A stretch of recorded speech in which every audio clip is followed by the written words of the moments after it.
সূরাতুল কাফিরুন। সূরাতুল কাফিরুনের অনেকগুলো ফজিলত আছে, আমি একটা বলছি, সেটা হলো যে রাসূলুল্লাহ সাল্লাল্লাহু আলাইহি ওয়াসাল্লাম বলেছেন যে সূরাতুল কাফিরুন যে ব্যক্তি রাতের বেলা ঘুমানোর সময়, ঘুমানোর আগে বিছানায় শুয়ে যে সূরাতুল কাফিরুন তেলাওয়াত করবে, ইনশাআল্লাহ তাআলা আল্লাহ পাক তাকে শিরিক থেকে মুক্ত রাখবেন।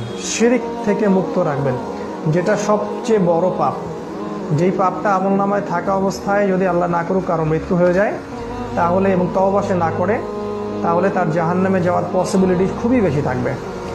তো এই সবচেয়ে বড় যে জুলমুন আযীম, সবচেয়ে বড় পাপ, এইটা থেকে বাঁচার জন্যে আল্লাহর রাসূল সাল্লাল্লাহু আলাইহি ওয়াসাল্লাম আমাদেরকে সূরাতুল কাফিরুনকে প্রতি রাতে ঘুমানোর সময় তিলাওয়াত করার একটা আদেশ দিয়েছেন, সুন্নাহ।